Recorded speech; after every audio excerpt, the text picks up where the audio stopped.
press preview. We are leaders from the Kuria community, gathered here today to respond to the recent unfortunate, reckless remarks made by the MP for Imru Dikri, Honorable Johanna Ngeno. In his statement, Honorable Ngeno referred to the Kuria people as Tanzanian, accused us of possessing illegal firearms, and made contentious claims regarding the Ongata Baragoi land saga. Here is our official response. Point number 1, identity and citizenship. We strongly condemn any attempt to distort our identity by falsely asserting that the Kuria are Tanzanians. The Kuria people are an integral part of Kenya with a rich heritage, deep roots, and a long-standing contribution to the development of this nation. We are recognized citizens of Kenya, and any claims suggesting otherwise are misleading and an affront to our dignity. Honorable Johanna Ngeno must issue a public apology for his offensive and unfounded claim. The Kuria community has historically been one of the most peaceful in this country. Despite enduring great injustices, in the 1980s, we were forcefully evicted from our central home in Rift Valley under the Moi regime. Yet we did not resort to violence, even though we are descendants of the great warriors of Israel. Point number 2, on ethnic origin, every Kenyan community migrated from somewhere. If Honorable Ngeno insists on labeling us as Tanzanian, we remind him that the Kalenjin community to which he belongs migrated from Sudan. If the government cannot protect Kuria lives and land, then we demand that our land and people be officially integrated into Tanzania by extending the international boundary to include our ancestral land in the Rift Valley. Land ownership and historical injustices. The land in question stretching from Gutura, a place where Kuria cultural ceremony are held after every 30 years, about 5 miles from Ongata through the river states and inside through to River Migori, bordering Lurigoria. This is in respect to the colonial boundaries that were drawn in 1942 and concluded in 1955 after the Kuria community fully paid up the 7,777 heads of cattle to the Syria community of Maasai to settle the boundary dispute. Rightfully belong to the Kuria community, not the Kipsigs or Maasai as falsely claimed. Historical accounts show that the Kipsig settlers were moved into this land by former regimes after forcibly evicting the Kuria people. The name Ongata Baragoi or Muyuyi, as called by Maasai Moyoi, is derived from the Kuria language and means the east, a clear linguistic indicator of the rightful owners. These facts are well documented in the Truth, Justice and Reconciliation Commission, DHRC, and the Kenya National Land Commission report. In fact, the NLC went ahead and gazetted the finding on the historical land injustices findings and authored for nullification of all the title issued on that land and recommended for integration of all the people of Kuria community to the land. We therefore demand the full release and implementation of DHRC findings. Furthermore, we urge the government to disclose the findings of the inquiry into the murder of Father John Anton Kaisa, as it contained critical insight into land injustices in the Rift Valley. On the proposed land subdivision that happened the other day on Ongata Baragoi, where there were chaos, the Kuria community, a peace-loving people, firmly states that the land must not be subdivided unless it is returned to its rightful owners. The Kuria Any attempt to subdivide it otherwise will be challenged through the courts. However, we question whether justice can truly be served when a member of Judicial Service Commission, GAC, Honorable Isaac Ruto, was recently seen supporting Honorable Ngeno's false narrative. This confirms a justified reason to believe that the recent High Court ruling at Naroko setting aside the NLC report was biased and therefore shall form the basis of our appeal against the ruling. And on the note, we therefore demand the immediate resignation of Honorable Ruto from the GAC to preserve the integrity of our justice system, because we are going to appeal and we are going to court. Marginalization and inclusion. The Kuria community has endured systematic marginalization far too long. On the current regime, no a single Kuria has been appointed as a CEO in any state corporation, and this could be the contributory reason Honorable Ngeno could be calling us Tanzanians. As the president prepared to visit our region this weekend, we challenge him to commit to a greater inclusion of the Kuria people in the national leadership and opportunities. Resettlement and compensation. We call upon the government to resettle the people of Kuria back to our rightful land in Rift Valley. If this proves impossible, this is how shows how Kuria community is very busy. It understands the matters of land are very emotive. If this proves impossible due to the emotive nature of land issue, we are open to fair compensation for the historical injustices we have suffered, so that we may acquire alternative land elsewhere.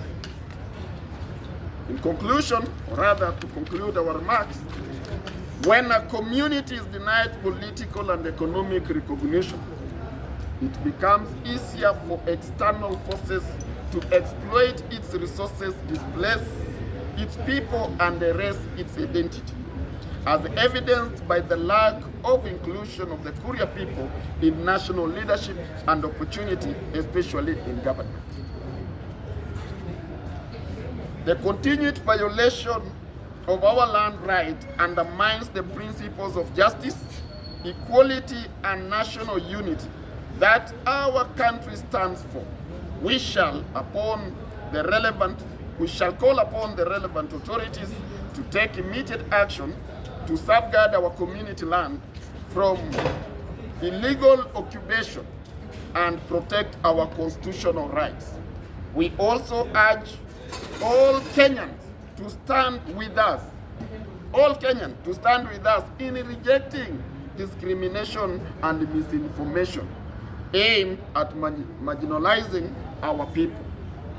Our commitment to unity and prosperity of Kenya remains unwavering, and we will continue to advocate for fairness and respect for all communities and the rule of law.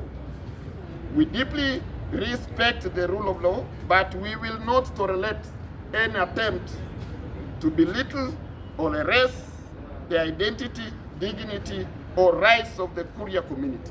We demand the same respect and recognition be guaranteed to all Kenyan community. Asanteni sana. I think tumeisoma na tumeiongea tena. Unless kuna swali lazima uliulize tuweze kulijibu.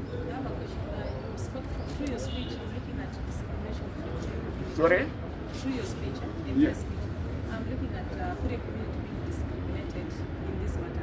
Recently, we had the court order that was issued, and it truly directed that we should have arbitration between the two communities. Yes. My first question is, were you involved in the recent arbitration? Then second question, we had 5 people who were killed.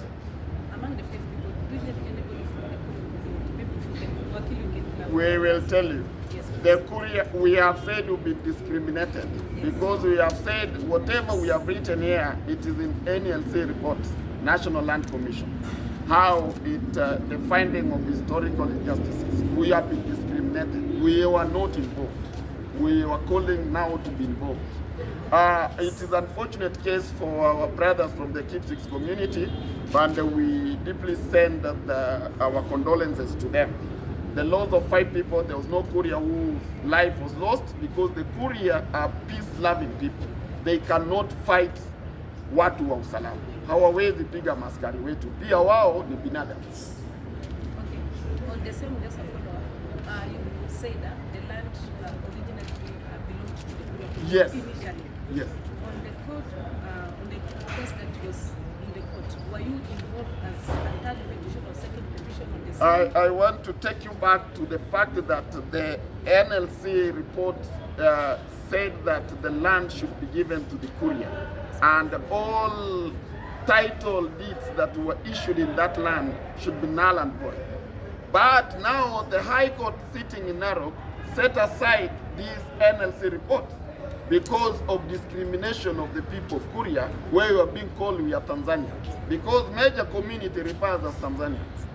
And now we are not ready to accept the same reason you said the member of GAC, Honorable Isaac Ruto, should resign from GAC, Judicial Service Commission, so that we can, the Kuria people, we can be sure we are going to get justice. Because maybe the setting aside of this NLC report was due to his influence. Maybe. So do you expect your community to go to the court of law? Yes, we are ready and we prepared. Na hadi anajigamba mbele yao, sijui kwamba hii kutoheshimu sheria ni kama kwamba iko based on some individuals and some haiko based on them.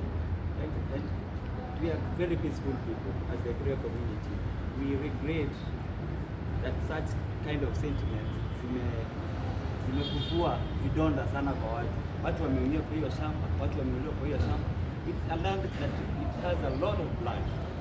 So we urge the government to look into this matter in details so that peace can prevail. Thank you. Thank you, members of the press. Thank you, members of the press. I'm Jason Marwa, youth from Kuria.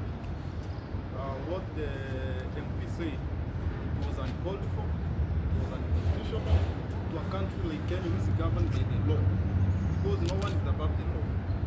We are all Kenyans, and we advocate for the unity. There is no one individual belong to the other community feels that is above the law. No one is above the law. Call upon the security agencies to act immediately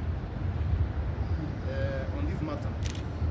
And I want to urge our people from Kuria to remain vigilant, to be calm, and we hope that the president is going to settle this matter once and for all. Those few remarks. Want to thank the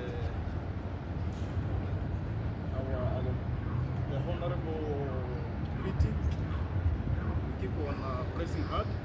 We keep on fighting for the people of Kenya, more specifically the Kenyan people, because we are most of the people they feel that we don't belong to this country. Thank you. Labda kuna swali kutoka kwenu, labda clarification. Okay, maybe you have not heard from the leaders from Kuria, especially the MPs, because I think the person who spoke those words was one of their colleague in the parliament. So the members have not come out maybe to speak on that. What does that mean to you? In a Kuria community, we have a saying that I'll tell you in Kikuria. In a party, that you're supposed to slaughter a bull and the bull is not available, you go for the alternative.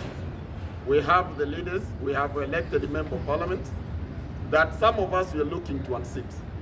If they have not spoken, the community has spoken through us. And that is, we cannot answer the reason as to why they have not spoken, because this matter we are going to escalate it to the court. And that is why we have said Honorable Isaac Ruto must resign as a member of Judicial Service Commission to ensure that justice prevails as the NLC. I think you are clear. Any other question? Tuko sawa kiongozi.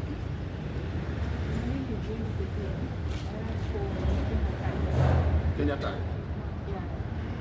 So my question is, how do you plan to engage other communities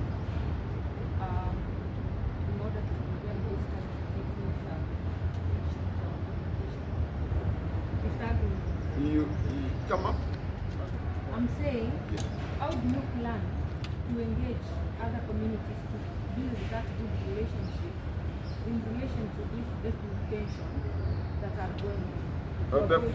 The first engagement, if I get you right, we have said the member of Imurlik, Mheshimiwa Johanna Ngeno, must apologize to our community. And in our statement, you've said the community of Kuria is a very peaceful community. I think that you should underline. We have said that if it does not stop, and we've also called on the commission that is dealing with the incitement to take action in event the member of parliament does not table a public apology.